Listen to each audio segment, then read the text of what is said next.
Hello, Forza fans. I'm back today to bring you some serious scientific research. I've gone to quite some lengths in order to figure out which combination of assists are the fastest using this 2017 Acura NSX GT3. And I'm going to run the tests here at Kyalami Grand Prix circuit.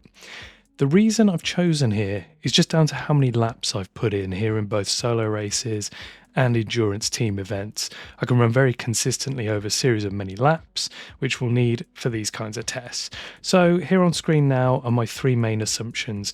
Number one, you think in order for Forza to be running an optimal driving sim, the traction control and ABS combination would be the fastest, as the real version of this car would be running them in real events.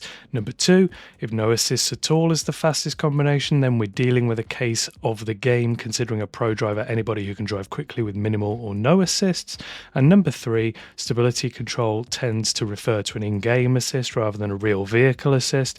So you'd expect this to affect the car's performance on throttle the most in order to make the game easier for newer players. So off we go out on track to put these theories to the test. Here I'm running stability control in sport mode, traction control in sport mode, and ABS. As you can see, the ABS kicks in because I'm braking pretty heavily, but there's very little activity from the traction control. As I come out of this corner here, I think it kicks in a little bit. No, it doesn't. And I'm just showing you each corner as I go along. So there's actually very little interference from the assists in this mode. You just see the ABS flashing on as I'm braking. Going through the S's, I get a bit of curb. Traction control just flickers there, doesn't really do much. How about out of the slow corner up the top of the hill here? Nope. Going on throttle from first gear doesn't seem to affect it. Same on the run to Cheetah. Oh, just a little bit there flickered in. As we go through Cheetah, very little activity. And then the final corner coming out on full throttle in first gear, it does kick in there to stop us pitching into the pit wall. So very little interference, and it's a 1 minute 45.981 with all those assists on. So the next lap I try is traction control in sport mode and ABS just on their own. And to be honest with you, I thought the traction control would be a lot more obvious on this lap because the stability control might have been doing a lot of the heavy lifting in the previous lap. However, again, it doesn't really seem to be activating very much, not even a flicker as we go through the first few turns. And then once again, as we skip towards the end of the lap, you'll notice that I get quite a lot of curb there, so it comes on, and it's going to come on again just to stop the rear getting away from me on full throttle out of the final turn. And that turns out to be a 146.012, so quite close to the previous one. Then as we go into the next one, it was stability control on sport only with ABS, so I've turned off traction control altogether. And once again, I'll just go through the first few corners to see really if there's any major differences. It doesn't seem like stability control flashes like ABS and traction control do when it's activated, so it's much harder to see really what it's doing. And I'm not really feeling a massive amount of difference to how it was driving before on traction control. And the final corners here, I don't get it out of shape, and the final corner where the traction control would normally kick in here on throttle, it doesn't, and I get slightly out of shape and have to correct the car, so I lose a little bit of time, and that turns out to be a 46.052. So all the times so far have been extremely close together. Now I decided to run a lap on ABS only, just zooming in here because I've inherited an invalid lap somehow. The lap here itself wasn't invalid, even though it now thinks it is. So I just thought I'd make that absolutely clear before you thought I'd cut a corner or something like that. This lap is absolutely clean, so I'm going to count it as a valid lap even if the game doesn't.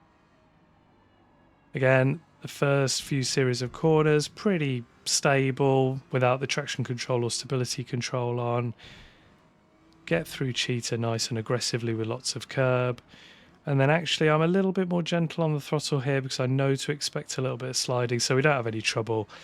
And the ABS only lap turns out to be a 1:45.921. So again, it's super close to having the stability control and the traction control on sport. And then finally, I went to test no driver assist at all, so we've turned ABS off now, so we have to do a little bit of gentle braking. If you see my braking trail down there by the gears in the bottom right corner, braking more gently. Braking points are pretty similar though, but you've just got to be careful not to brake too hard, otherwise you will lock up and just slide straight on into the corner. But so far so good in the first few turns.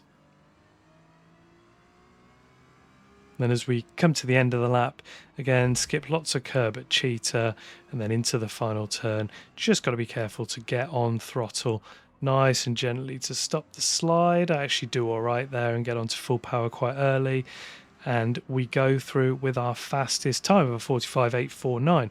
Job done, so I think. But then I remember I've not run stability control and traction control to on. I've only run them on sport. Well, having all the assists on in that mode was super hard. I couldn't get out the 147s. It was super slow. However, when I put traction control to on with ABS, which I suppose is the most realistic setting for a GT3 car, this really surprised me.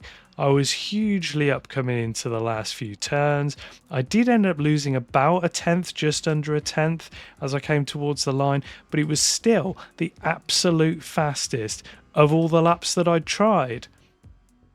So if we look at all the laps together, traction control to on with ABS was a 1:45.591.